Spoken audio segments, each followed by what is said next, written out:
Does mom have a name? Does she have a face? Hello, listeners, and welcome back to another podcast or an episode of Does Mum Have a Name? And we have a brilliant special guest here with us today, a mum, and she has a name, and her name is Anita. Hello. Hi, Deb. Hi, Nicole. Welcome. Hey, finally, we got her on our podcast. We've been trying since we started this podcast. So I'm so excited that you're finally here today. So that's amazing. Thanks. I know it's been a long time coming.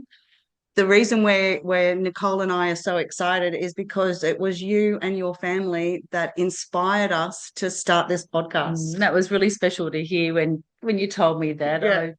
It really moved us. Yeah. So I guess we just really wanted to have you on because so many people watch our podcast because they want to learn about behavior support and how it affects, how it affects them, how it helps their family. And I feel like since Deb and I have been working with your family for so long, we'd really love to hear your perspective on behavior support and how it's helped your family. Okay. Both you ladies have been in our family's lives for about 5 years. Nicole, you came to our home first to see our son Jordon. Jordon has level 3 autism, Tourette syndrome, and ADHD. So we had a lot of challenges when we were dealing with how to manage these challenges. Nicole, I think you arrived at our house one day when Jordon was having one of his major meltdowns. Now, these meltdowns would occur numerous times of the day. They're quite violent, head hitting, a lot of screaming, and just getting himself so worked up. And we just didn't know how to help him. We didn't know what was triggering these meltdowns. And so when you both came into our lives, you helped us with some strategies to assist with Jordon. And every child on the spectrum is going to be different, and some things worked, some things didn't. But we kept plodding along, and it's becoming a little bit more manageable via medications, and I suppose the consistency in our day-to-day life, his day-to-day life, which makes so he knows what to expect, what's coming next and things like that. Behavioural specialist it's ideal. You need to have someone who can, I suppose, look outside the box, because not always they have someone in the family. Unlike yourself, Nicole, I suppose you're familiar with that, but not everybody has a family member that is on the spectrum. Yeah. Like I said, you guys both saw him at his worst. You've seen him at his best. Yeah. And it has been a long journey, like 5 years, like you say. Yeah. And personally, like Nicole, you were taking care of the family, engaging with the family first, and then I think you moved to Sydney and I took over the family. So I had some big shoes to fill. You sure did. But I think I remember coming in that first day, and although he was having, I guess, one of his meltdowns, I remember he took me in his room and showed me his room and showed me, that's how I knew he was into gardening and he loved plants and things like that. So I think it's so important with behavior support that you go in and you do get to spend time with the client, and because it does need to be person-centered. And like Deb and I spent time understanding who he was and what he liked, and that's the only way we can put strategies in place to help him. And I remember with Jordon, like there was a big issue around him hitting his head and, really having those sort of earaches and things, and which we see a lot in our clients with their head hitting. And so I think, definitely you were our first client when we first started behavior support, like coming in with your family. So I think it really set a tone for all of our other clients. Yeah, you definitely came in at the deep end with our lot. We did. We did. What I remember was how it impacted the entire family. Yeah. Everyone. Yeah. So how many children? 7. So I'm ranging from 26 down to 16. So we had, our family, with Jordon being the way he was, we were constantly, and even still now, walking on eggshells. We having a conversation in front of him. Everyone's got to be quiet. So having a normal conversation, just day to day, whether it be shopping or how the other kids went at school or just how someone's day was, became a task where you either didn't talk about it or you had to go somewhere else to talk about it, because Jordon would either infiltrate the conversation with, it's all about him, and he would stand in front of you, so you couldn't communicate with any family member.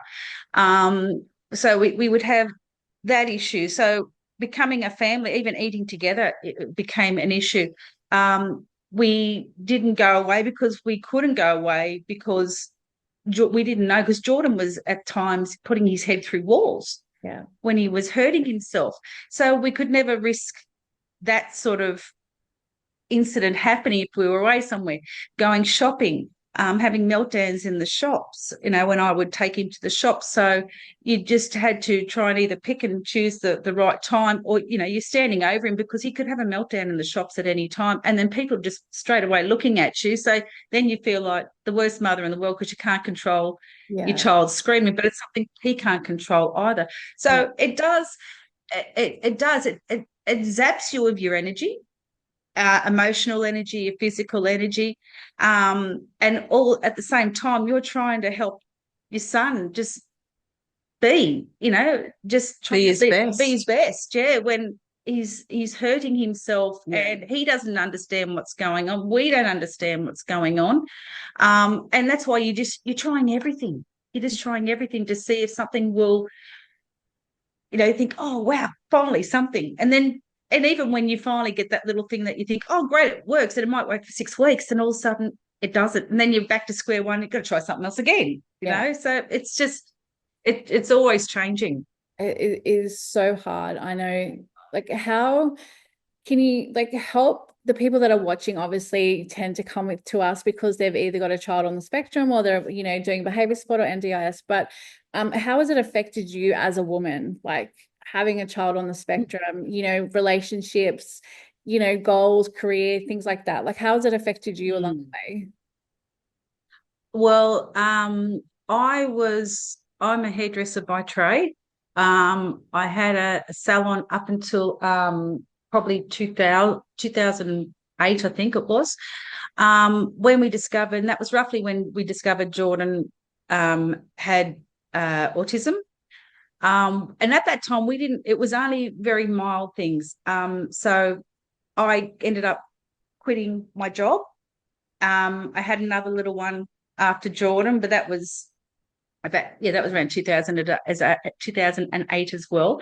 So I stopped working, and to this day I haven't actually worked in paid work since 2008. I became his carer, so I was looking after him. He obviously wasn't going to school at that stage, but he was going to school. He went into a multi-categorical class, and as he got older, his aggression towards himself increased.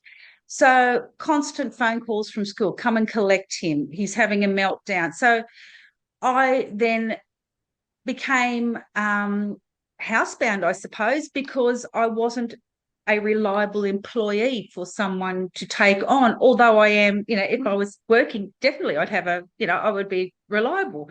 So that takes that away.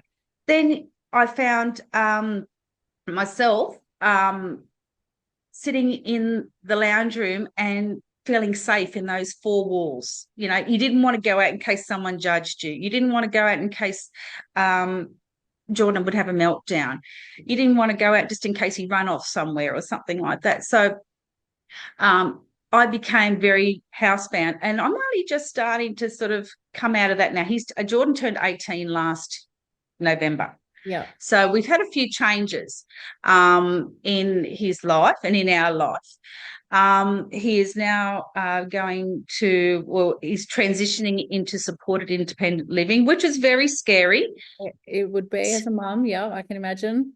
Oh, yeah, and Deb was there the day that she told me about that, and I remember howling. I know. I remember I was so sad. Well, Jordan's 18 now, but I came into your life, when he was 13, 14. Yeah, something like that. Like he probably was coming up. Yeah. We're probably thinking he's coming up to 50. Yeah, and we're going to have to start the ball rolling. That's right. And I had to be very realistic, and listen to the family and think about the options that we have, but talk about the future, even though that future was a couple of years down the track. Yeah. And it was very hard for Anita to hear my thoughts and how we know what the progress is. We know that transition can take a while. So trying to even gently tell you that we've got to start soon was so emotionally, it was really hard. And I really felt for Anita. And I'm really actually privileged that we've had this relationship for 5 years, because we don't always get to see those outcomes. Yeah. Okay. As a practitioner. But it was, I think our first step was actually helping you understand where he was going. And you're thinking, but I've got my 15-year-old, my 14, 15-year-old. Yeah. And you're talking about when he's an adult. That's my baby. Yeah. Yeah. Very much so. Definitely. And it's so scary, thinking that he's not going to be there. No one's going to look after him as well as you do. Yeah. And you think, and you see all these awful things on TV, and you think, people in homes and stuff like that. And there are some bad people out there that do some bad things. And that was all that was going through my head. Well, yeah. Which is, I mean, it's normal. It's normal, yeah. You're protective. Yeah. You're a mum, you're protective. Yeah. So, but I was very lucky, or our family was very lucky. And, Jordon was very lucky. We've had he's had respite with the same group for probably 7, 8 years now. They know him. He knows them. They know his quirks and his behaviours and things like that. And as of January, a couple of months ago, he is now transitioning into supported living. So he goes on a Saturday and then he comes back half day Wednesday. And as scary as it was, we are starting to become a little bit more relaxed. Because one of my big things also was, is he going to love me? Is he still going to love me? Yeah. Does he think I'm carting him off somewhere? And he comes home every Wednesday and he's so happy to see us. And it's like nothing, he doesn't look upset. Yeah. Hi, Mum, I missed you. And I think that's wonderful. So I don't feel so bad because he comes back in a pretty good mood. Yeah. But also the difference in our family, we're able to have conversations in the same room together. We don't have to always have someone home to mind Jordon if one of us goes to the shops, because myself and my husband never did it. We together. We never did anything together. And because someone always had to be home and someone to look after him, to make sure he didn't wander, to make sure he didn't start a fire whilst he was cooking or something like that. So that is a big difference. And I'm starting to feel a little bit more relaxed. And our whole family is starting to feel a bit more relaxed because we've got kids who are doing year 12, we've got kids who are studying for uni, and it just, they can do that without the interruptions. Because Jordon would also, throughout the night, he would scream and not sleep. And it would be going on all hours, and the more that you went in, the worse it would become. So you sort of had to sit back, let this awful yelling and screaming and hitting that he does to himself, just let it pass on its own, which is really hard because it can be really loud. And, you find yourself closing up all the windows because I'm sure someone thinks we're trying to kill him. But, it just sounds so bad. And not even exactly. It's the family, it's the neighbours, but then it's that emotional tug on your heart, hearing your child hurting and not being able to do anything about it. But you were just doing everything you can. Yeah. I'm going to go back in time a little bit, because I want to bring up a really important point about Anita and the family. When I came on board, Nicole, they didn't have any team around them. They had no support. So no wonder they didn't have any understanding or reassurance of what was going to happen in the future.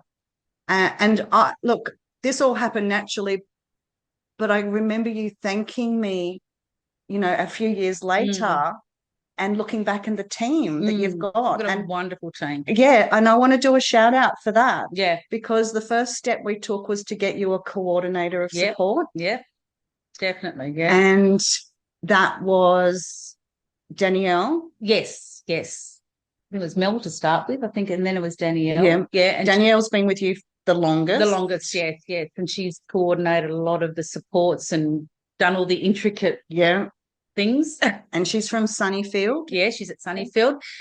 We've got Autism Central Coast, Rosa and her team. Wonderful, absolutely wonderful. And that's, excuse me, because he has been with Autism Central Coast for so long, that was one weight off my mind, knowing, oh gosh, we're not just sending him to somebody that he doesn't know. These people who don't know him, they know him, and they are the best. They are so great.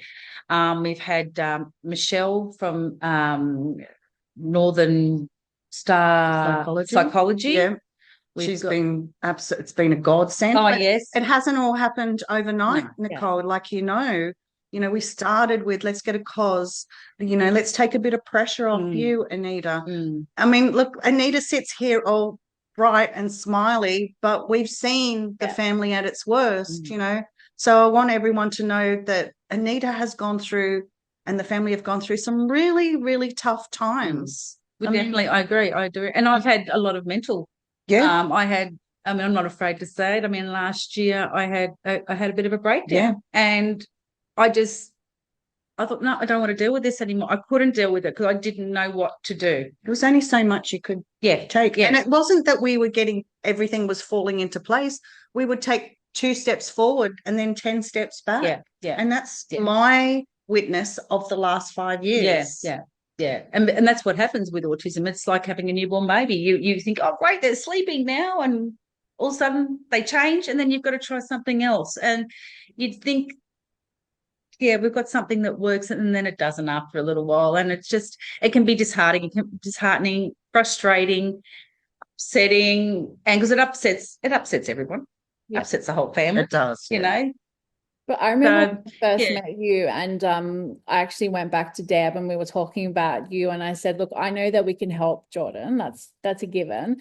But how do we help Mum? I said you were I could see so much of myself in you, that isolated, keeping them in that 4 walls because you're safe there, not wanting to take them out. Like my son says to me, Mum, like, I haven't had a holiday in 18 years with you. And I'm like, yeah, because it's been 18 years since I felt that we can actually take him out and know that these things aren't going to happen. So it's really hard, because as mums, we tend to isolate ourselves, and we create that safe space, and it is very hard taking that step outside those walls and taking them shopping, and just things that other families, I guess, take for granted, is such a huge toll on us.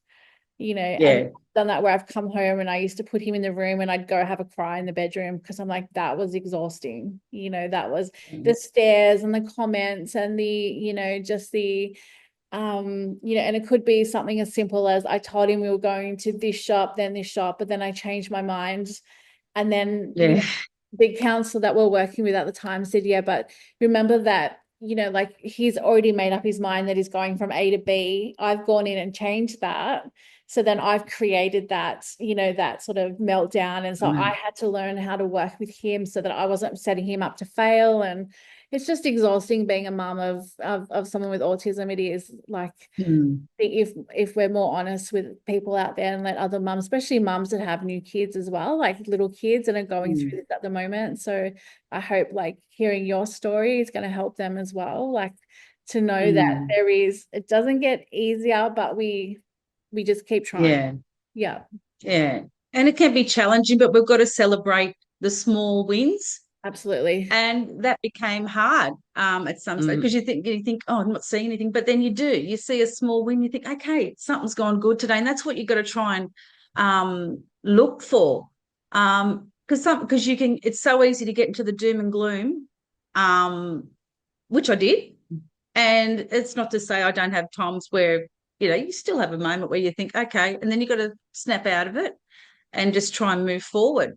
It's just, everyone is different, everyone's circumstance is different, but those of who are dealing with someone on the spectrum, we've just got to find a way that hopefully, number one, fits the child, and hopefully we can sort of work out strategy so it helps the family as well, so it all works in together.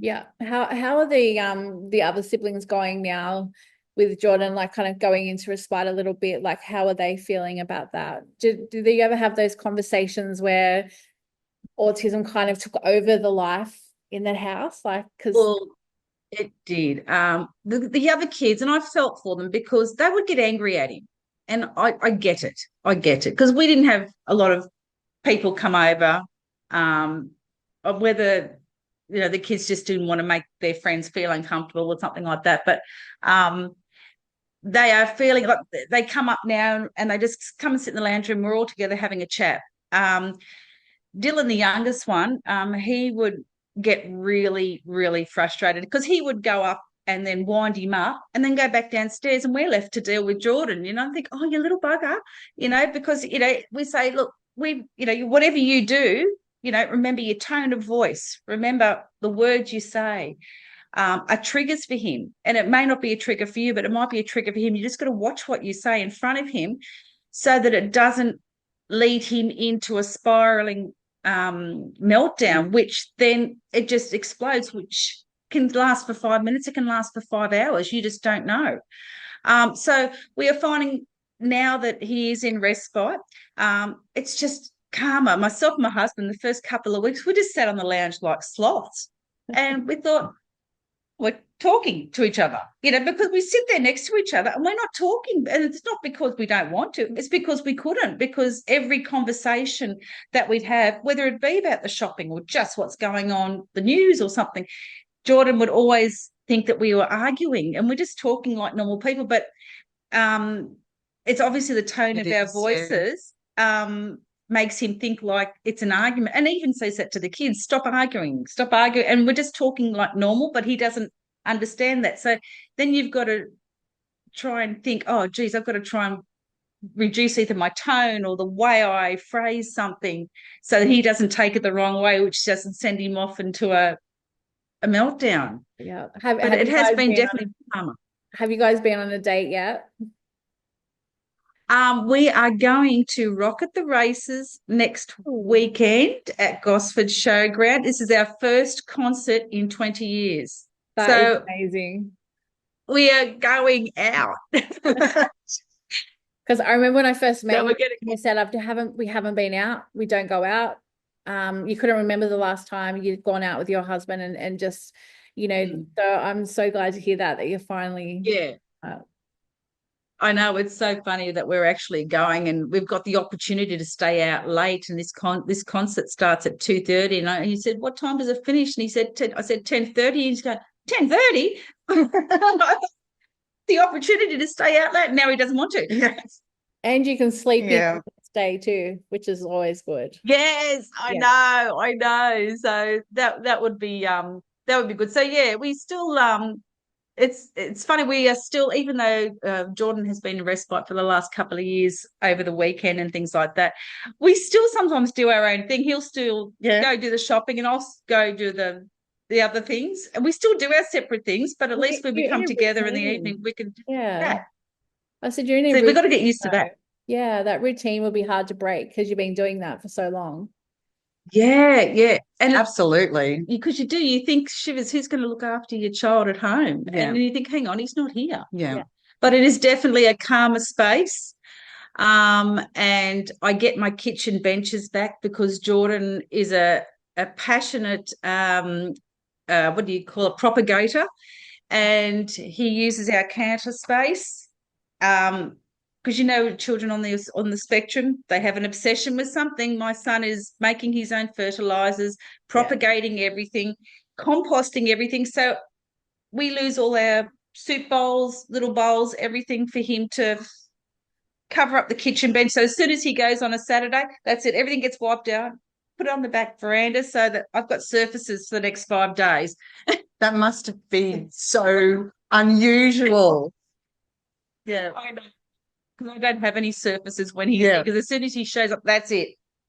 Everything's everywhere. And I love that he had the posters Oh, on the wall about this is what you do, tick, tick, tick, or this is not what this is what you don't do. Yes, we're not allowed to throw out anything that is compostable. We are not allowed to throw out chicken bones because he makes his own fertilizers out of bone meal, which is what he was doing last night. He puts them in the sweltering heat. He puts these bones in the oven and he cooks them down for like 2 hours on 220. So it heats the house up nicely. So for the next 5 days, we don't have to worry about that. Do you know what? It's not the worst hyperfixation to have. Like, No.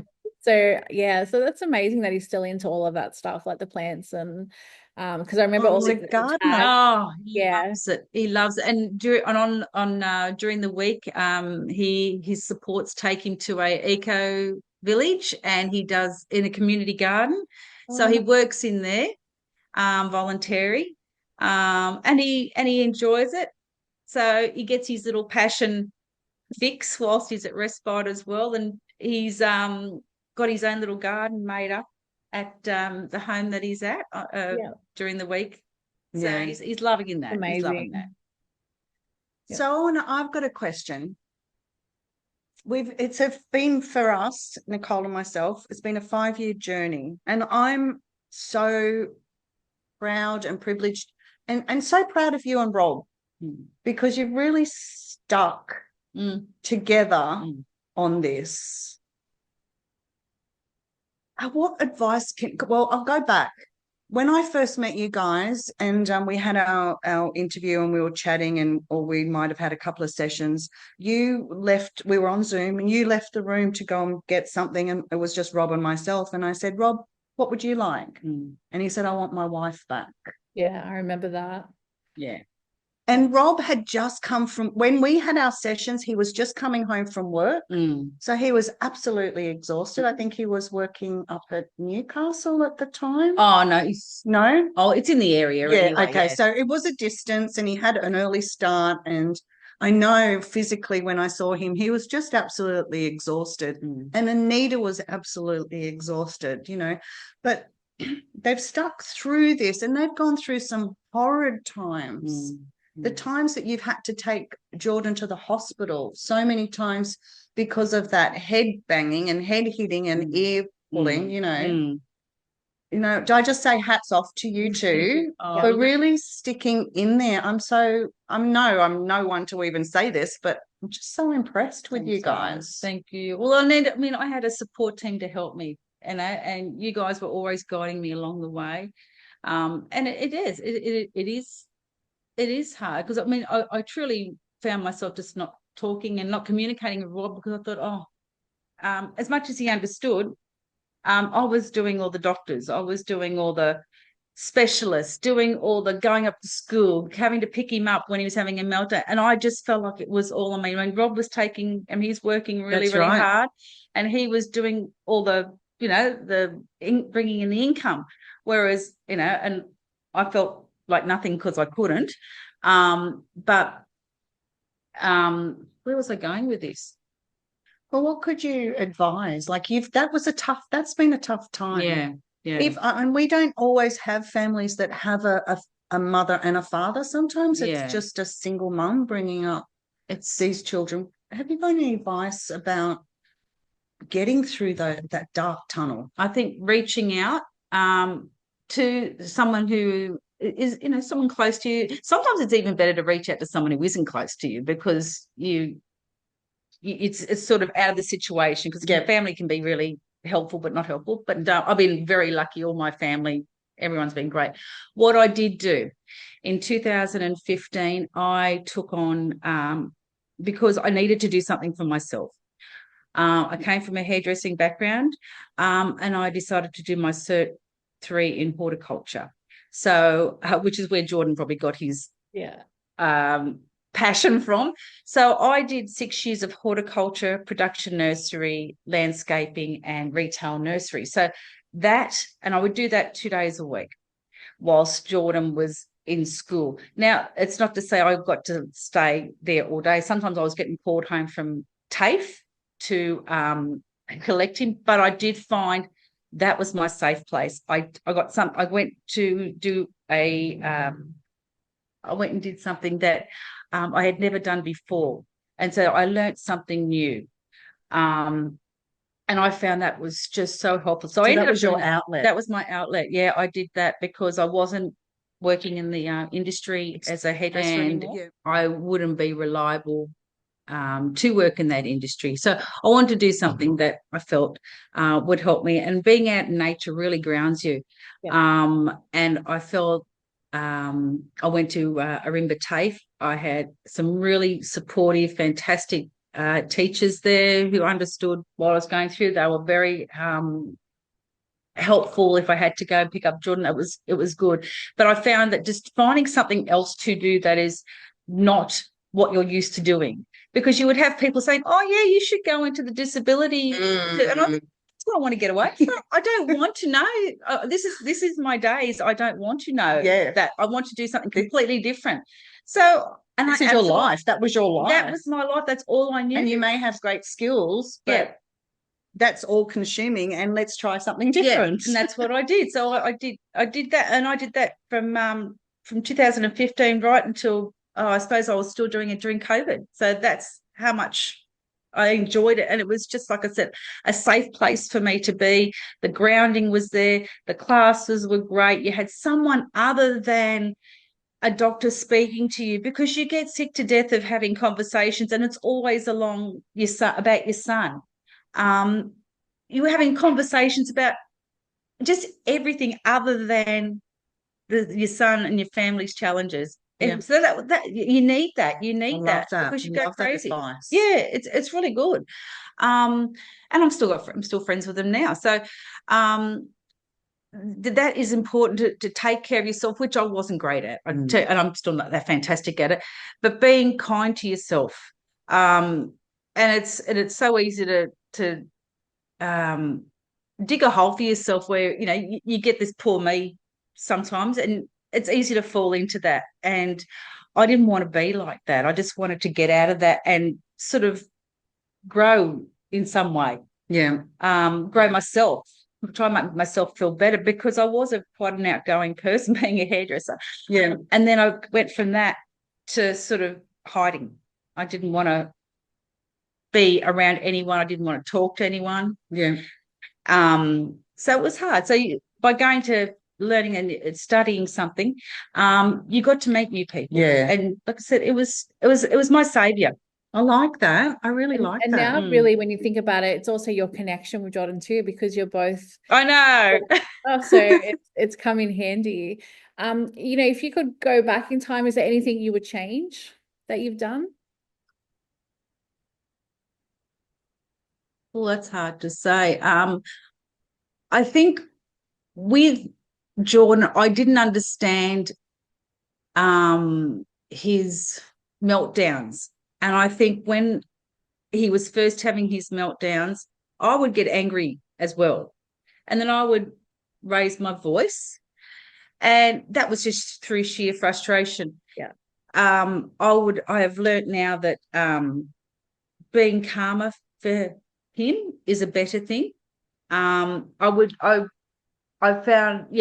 dealt with that part of it a little bit better. And that's only just through experience, learning, and strategies that we've been told to try.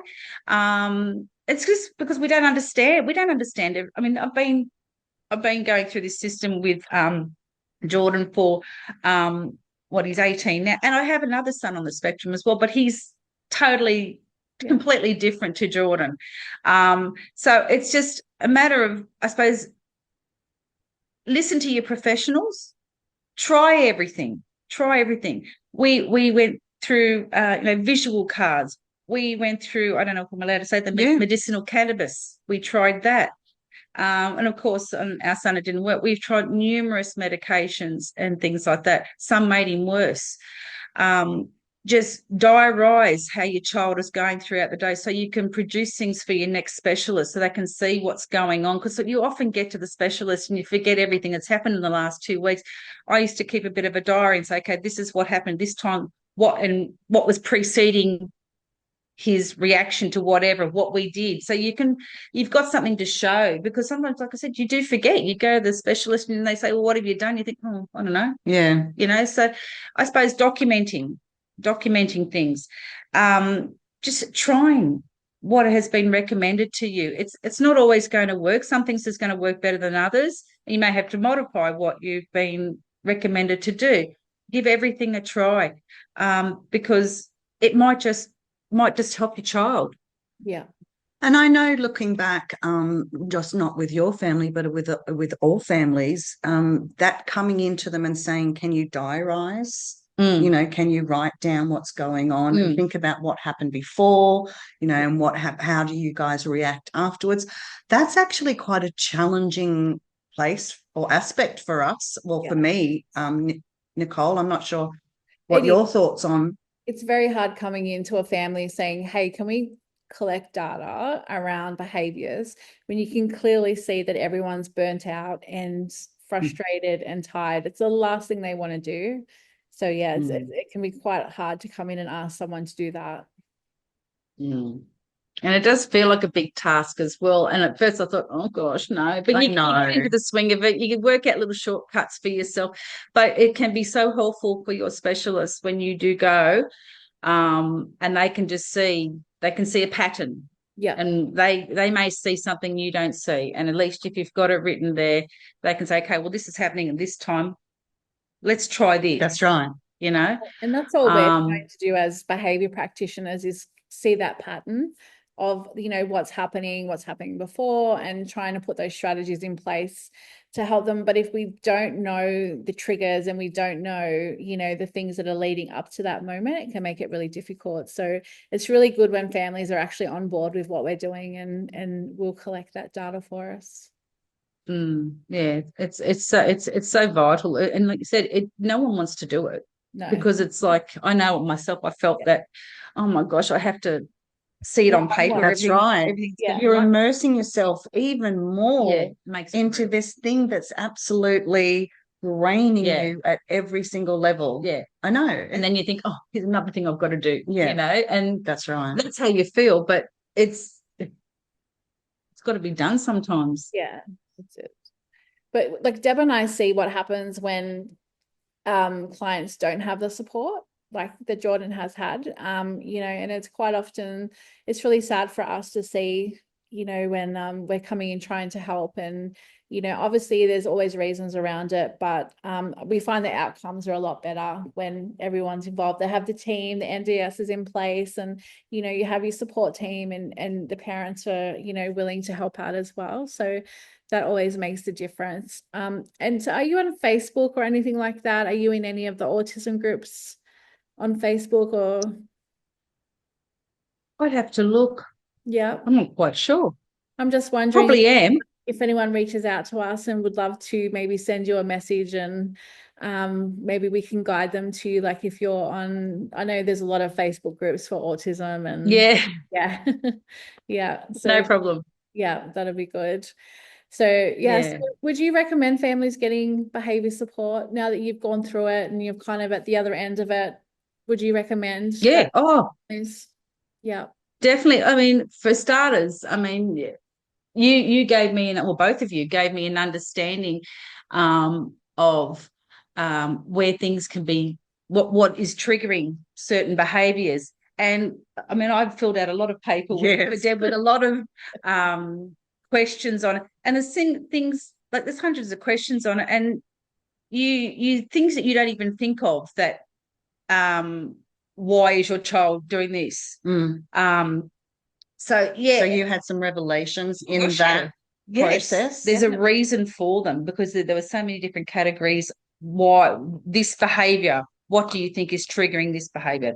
this, so you're probably talking about the motivations behind his behavior. Yeah, that's right. And there are, there's about 5 standard ones, but it could be anything, but they're the standard ones that you group them into. Is it sensory? Is it he's after something like the tangible item? Is he after attention? Does he do it for attention? That's right. Yeah, and you don't think of it. No, you don't think of it until it's written down there, and you think, oh, like, would he be doing this to gain your attention? Does he do this whether you're there or not?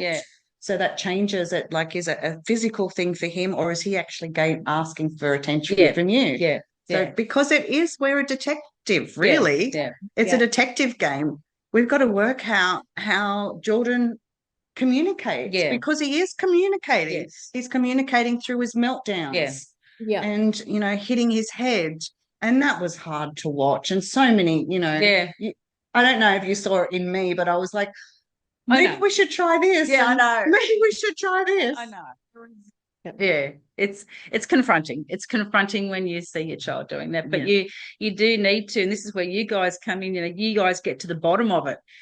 And throw ideas your way and think, oh my gosh, is this what's causing this? Because there's things you wouldn't even realize are causing these behaviors. Could be something just so subtle, and it could be making the biggest impact on their behavior. And if you can just hopefully try and modify maybe this little whatever it is that you may be doing, or the family may be doing, and it could be just the sound is up too high on the TV, a door could be open, there's a breeze coming in, it makes them, there is how it affects their ears sometimes, just any little thing like that. And then you've just got to try and work your family around modifying those triggers so that it makes it more comfortable for them, because they don't understand, or they can't regulate it themselves. Sometimes you just need to help them. They need help to regulate. And that's what I'm trying to teach new practitioners that are coming on board where I am now, that, all behavior is communication, and it's about sitting back and watching and taking that data and learning what they're trying to tell us something. What is it? Let's get to the bottom of that. And they may not be speaking, but communication is quite loud. They're letting us know, what's going on. So I'm glad that behavior support has been a positive experience for your family. And definitely. Had you guys not come on board, I don't know where we would be now. Truly, you guys have been amazing. So helpful, so informative. Just looking out for things for us that we, as parents of a child with a challenging behaviour, we don't know where to look. I mean, I've been doing this for 18 years, but I still am going, where do I go? And I've often spoken to you and said, what can we do about this? Because you don't know where to go. And you want your child, at the end of the day, you want your child to have some peace from himself. Because it must be so frustrating for them, because they can't communicate as we do. Because I'll say something to you and you understand it, but if they're even saying it in broken language, like Jordon, he's 18 and he's still quite broken language, and it must be so frustrating when you're questioning, what did you say? What did you say? So it'd be, after a while, it'd be like, he's thinking, you just get it. Whether the words are around the wrong way, whatever, and you've got to try and put it together so that he doesn't have a meltdown in that time that you're trying to work out what he's trying to say, so you can assist him. No, but the behavioural specialist is very important. But I remember a therapist telling me once, imagine how much, like, my son was annoying me at some times, but imagine how much I annoyed him, when I didn't understand or connect, or, like that. It goes both ways, the communication goes both ways. Well, I mean, it's been really great having you on. It's taken us a long time to convince you to come on. And as we said, when we did our launch of the podcast, like, this was really based around you and your family, because we wanted other mums to have a voice and know that, like, we're coming in and we're trying to, help you, but it's not just about behavior support and about the client. It's about you, the family, holistically. Because if you're feeling better, then that goes over to Jordon, and and we've seen that, Deb, along the way, haven't we? Like, just how much that helps. Yeah. Absolutely. Absolutely. Well, thank you guys, because you guys have been our saviors. So, thank you. It's been an absolute pleasure. I mean, and we're going to be, this We're like, is lifetime. friends now too. Yeah. Don't worry, Deb would Did call me. me So, yeah. Deb would call me every week and say, this is what's happening with Jordon and this is what's going on. So even though I haven't physically been involved with you guys for a long time, I feel like that connection, that's never gone. Like I've always known the progress of what's happening with your family. And so it's really exciting to see about that. Yeah, so always been connected. So, okay, well, thank you so much, guys. And Deb, do you have any final thoughts to add? Well, I'm just so grateful to have been part of this. And Jordon is an exceptional young man that has gone through extraordinary challenges. And I'm so grateful to see that result of him going through to supported independent living. And it's not just around his behaviour. This is a whole big picture of his family, his siblings, his support network. And I really am grateful that we can have this. And this is what our intention was, Nicole, was to have this podcast for other mums that are at the beginning of that journey. Yeah. So that there is a light at the end of the tunnel. So thank you. My pleasure. My pleasure. Thank you. All And right. you mums all look after yourselves. Yeah. Oh, that's beautiful advice. Do as Anita says, Yeah. look after yourselves, mums. All right. And we will see you on the next episode. So thank you, guys. Okay, bye everyone. She's the one behind the scenes, holding up the broken dreams, wiping tears they never see, lost in the shadows of who she used to be. Does mom have a name? Does she have a face? And she's the one behind the scenes.